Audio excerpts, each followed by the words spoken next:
राधे राधे दोस्तों, आज हम जाने वाले हैं श्रीमद् भागवत कथा सुनने। और जो श्रीमद् गुरुजी हैं उनका नाम है उमा शंकराचार्य महाराज जी। तो चलते हैं, आपको मिलेंगे भागवत कथा में। और हाँ गाइज, ये हमारा फर्स्ट व्लॉग होने वाला है, वो भी लड्डू गोपाल जी के चैनल का। तो वीडियो को कर दो लाइक और चैनल को कर दो सब्सक्राइब। तो मिलते हैं आपको भागवत कथा में। तो ओके गाइस, अब हम आ चुके हैं भागवत कथा सुनने। आप देख सकते हैं ज़्यादा भीड़ नहीं है। अभी तो चलते हैं इनकी भागवत कथा सुनते हैं। एक तल्ले का 1240 वाले के मकान का प्राइस 5000 लोग लेने लग गए हैं। 4.5 तक 4 तक अच्छा 5 तक भी है, हमारा सब बोल रही 5 तक का है। कहा 5000 ले रहे हैं, लेकिन 6000 लगा हुआ है। 6 लाख का 6000 महीना ब्याज आ रहा है बैंक का। लेकिन आदमी रिस्क उठाता है, एक तल्ला बना लेता है। उससे फायदा ये है, आज तो 5000 उसका निकल गया, 1000 मूल धन बचा हुआ है।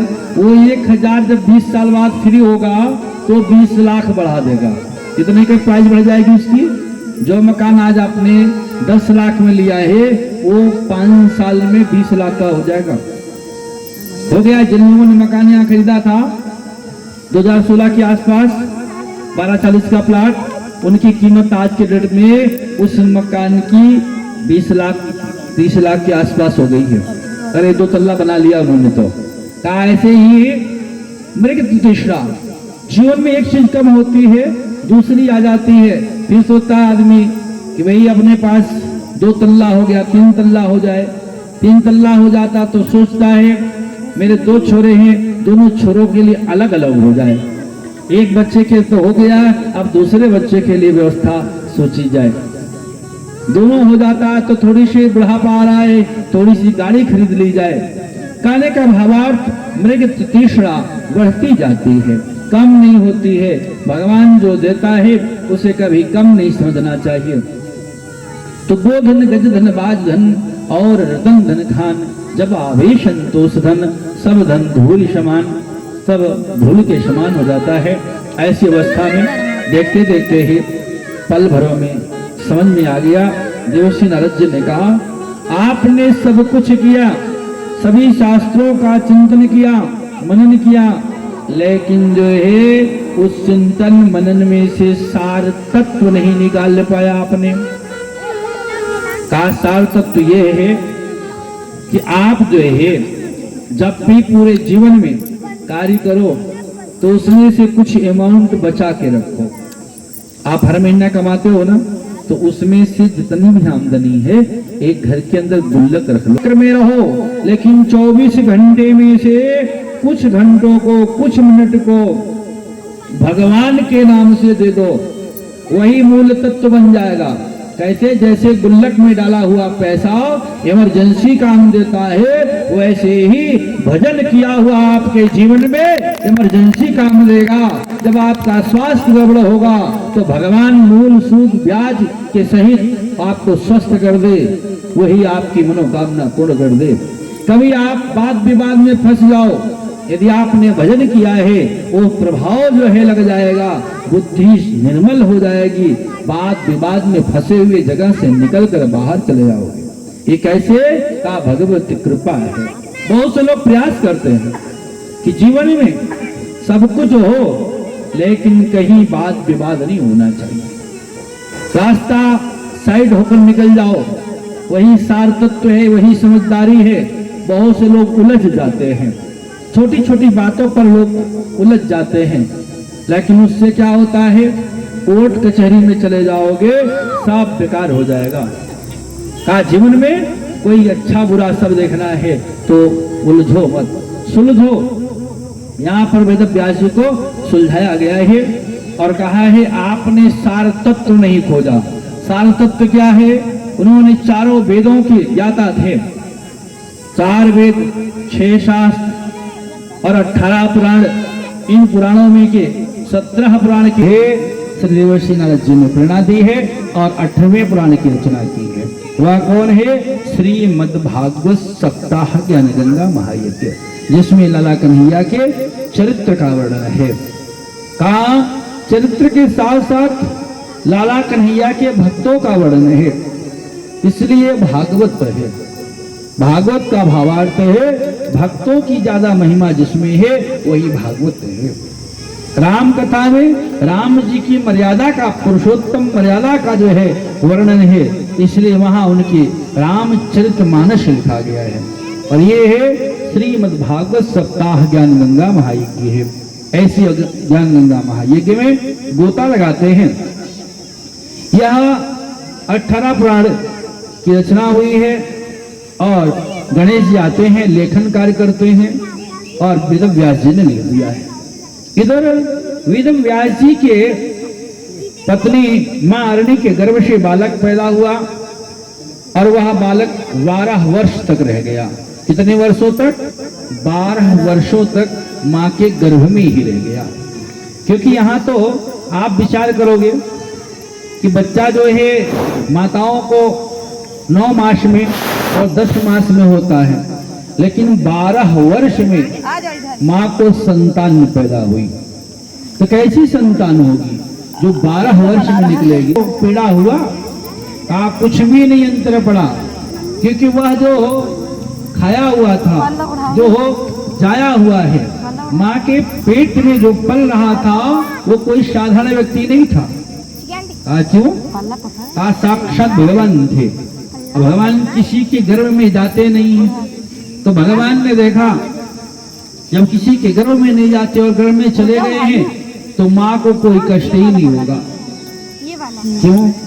इसलिए भगवान ने जब माताओं को, अभी आप देखो, गौर करो, अभी शरीर में आजकल पथरी हो जाती है, एक छोटा सा स्टोन, छोटा स्टोन होने पर दर्द करता है, लेकिन माँ गर्भ में शिशु को पालती है, 9 मास तक पालती है, उसे कोई दर्द नहीं होता, कोई असहनीयता नहीं होती है, क्योंकि उसके अंदर वो साक्षात भगवान ही है और उस शिशु की रक्षा भी भगवान ही करते हैं। परिरक्षितः परीक्षितः, जो चारों तरफ से एक पन्नी होती है, माँ के गर्भ में भी गर्भाशय में एक पन्नी रहती है, उसी पन्नी में जो है वो शिशु जो है पड़ा रहता है और उसकी रक्षा भगवान करते हैं। तो आज 12 वर्षों तक माँ के गर्भ में पड़े रहे। कौन? अमर कथा जिन्होंने सुन ली थी, और वह कथा सुन करके आज देवर्षि नारद जी आते हैं।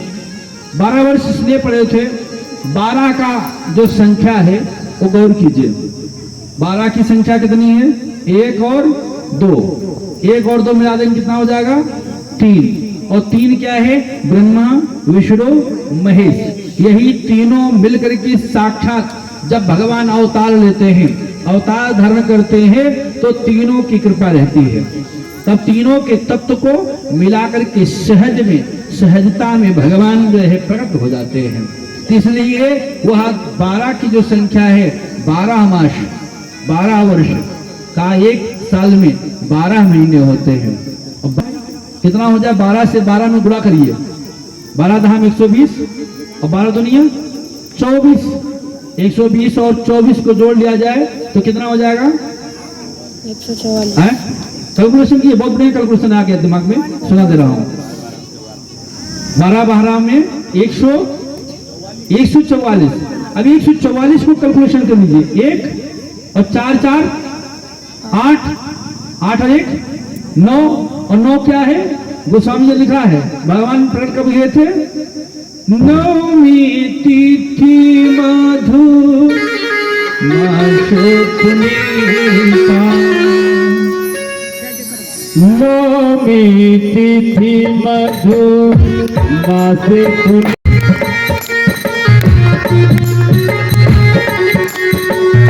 शुक्ल पक्षी अभिजित हरि प्रीता,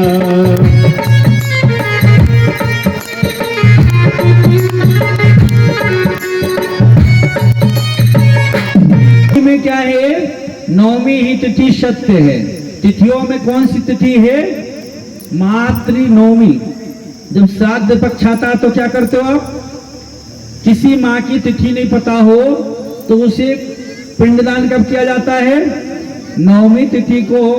और किसी पिता की तिथि नहीं पता हो पूर्वजों की ही, तो उसको कब करते हैं? अमावस्या में। अमावस्या में भी क्या है? 30 लिखा जाता है वहां पर। पंचांग में क्या लिखा हुआ है? 30। तो 0 को साइड कर दीजिए, बचा 3 में भी ब्रह्मा विष्णु महेश है, और 3 त्रिका 9, 3 त्रिका 9, 3 से भाग दे दीजिए तो भी 3 आएगा, तो भी 9 बनेगा। और 9 गिनते जाइए, पूरे जीवन गिनिए, हमेशा एक ही समान रहेगा। 9 को 9 दूनी 18, 8 1 9, 9 त्रिक 27, 7 2 9, 9 चौक 36, 3 6 9, 9 5 45, 4 5 9, गिनते जाना हजारों लाखों की संख्या में। इसलिए सुखदेव जी कब पैदा हुए? 12 साल में पैदा हुए। और 12 साल का भावार्थ था कि भगवान तो त्रिगुणातीत है, वह भगवान त्रिगुणातीत है, सत रज तम तीनों से परे है। 12 की संख्या में जो 3 संख्या है, इसका भावार्थ है भगवान सत रज तम तीनों गुणों से परे होकर के भगवान प्रकट हुए। और जब प्रकट हुए हैं तो भगवान की कृपा आई है, भगवत कृपा हुई है। और भगवत कृपा हुई है वैसी हुई है, भगवान ने देखा कि मैया को कोई कष्ट न हो, और सतरज तम से परे होकर के संसार के माया चक्र से हट करके जैसे ही प्रकट हुए वैसे ही वो झट बाहर चले गए। बाहर कैसे गए हैं? माया के चक्र को छोड़कर जंगल की तरफ जाने लगे। और जंगल की तरफ जब गए हैं तो वेद व्यास जी, अब बताओ किसी को संतान पैदा हो और संतान पैदा होते ही वो 12 वर्ष की हो जाए, संतान को पालने में कितना समय लगता है? माँ जो है जब पालती है बड़े ही सहजता से, सुगमता से, लोगों को लगता है कि माँ ने पाला है, क्या किया है। जब बच्चा बड़ा हो जाता है ना, 18-20 साल का हो जाता है, और उसके बाद उसकी शादी हो जाती है, बालक को पालना पड़ता है। माँ जानती है बालक को चाटा मारेगी, चोट लग जाएगी, लेकिन माँ सुधारने के लिए एक बार खींच के मारती है, जिसकी पीठ में 5 की 5 उंगलियां छप जाती है। उसके बाद भी माँ बच्चे को पुनः संवार लेती है।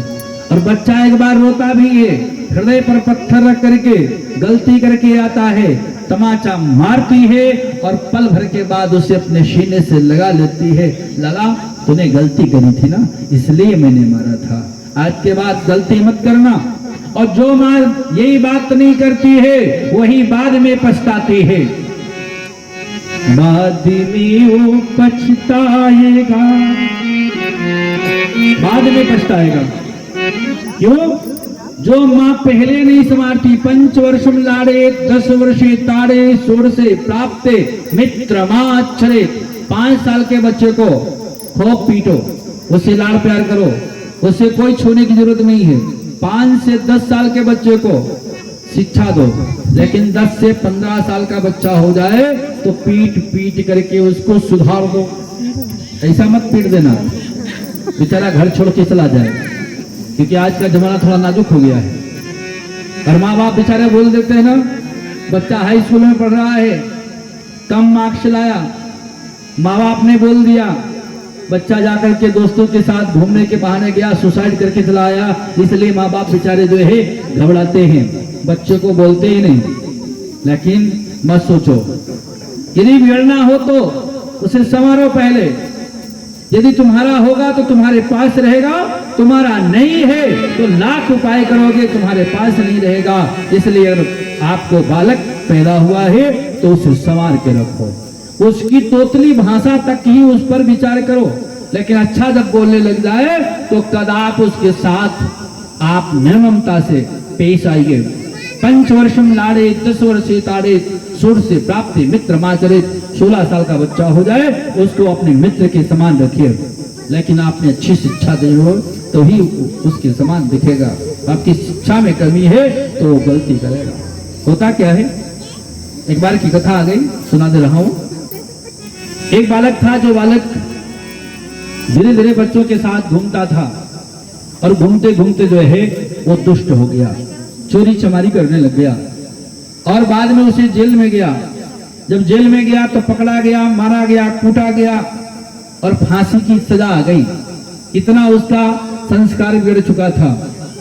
फांसी की जब सजा आई तो जल्लाद जो था, जज ने पूछा कि तुझे फांसी की सजा दी जाएगी। जल्लाद सामने खड़ा था, उस तख्ते पर खड़ा था, कुछ ही पलों में फांसी देने वाला था। तो उसी वक्त बच्चे से पूछा गया, उम्र 10-15 साल की ही थी, और पूछा गया बेटा बता तू अंतिम में क्या चाहता है। उसने कहा कुछ नहीं, मेरी एक ही लालसा है, अंतिम मेरी इच्छा है मेरी माँ से मिला दो, मुझे कहाँ मिला दो, मेरी माँ से मिला दो। और उस माँ को मिलाया गया। तो जब माँ को मिलाया गया तो माँ तो सोच रही थी, क्योंकि माँ को भी पता था कुछ ही पलों में जो है मेरा बेटा वैकुंठ धाम चला जाएगा, सुरधाम चला जाएगा, क्योंकि उसकी करतूती पता थी माँ को भी। और उसी वक्त जो है पल भर में जो है बालक ने कहा माँ थोड़ा मेरे पास आ, मेरे पास आ, मेरे पास आ। माँ ने सोचा हो सकता कहीं माल रखा हो, मरेगा तो जरूर है कि काम ऐसा किया है, तो कुछ हो सकता कहना चाह रहा हो। जैसे ही पास आया ना वैसे ही माँ को अपने पास बुलाया, कहा और पास आ, क्योंकि पास में बधा हुआ था, पास आ पास में बधा था, जकड़ा हुआ था, तो उसके हाथ सब जकड़े हुए थे, मुंह ही बचा हुआ था। माँ पास में आई, तो जैसे पास में आई कहा माँ थोड़ा और पास आ, थोड़ा कान इधर ला, कुछ कहना चाहता हूँ।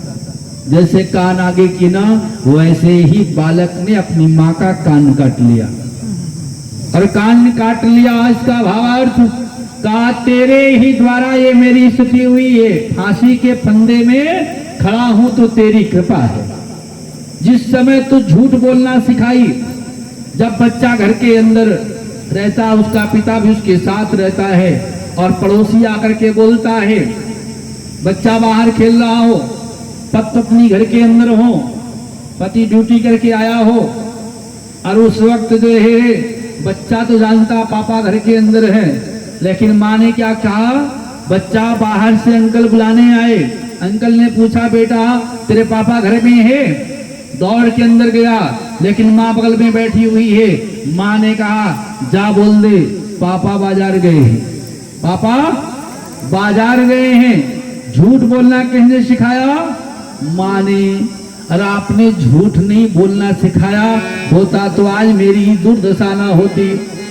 और इतना ही नहीं, किसान का बालक गन्ना तोड़ के लाता है, तो गन्ने को उसके घर में बोया नहीं है, लेकिन पड़ोसी का गन्ना तोड़ के लाया, उलाहना आई तो कहा बालक है, नन्हा सा बालक है, गलती कर गया, अरे आज गलती किया उसी समय रोक देते तो शायद ये उसकी अवस्था ना आती।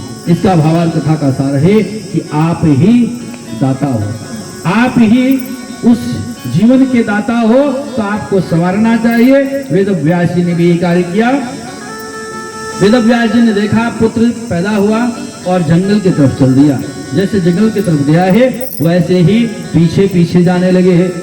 हा पुत्र तन्मयतया सर्वो विदुस्तु।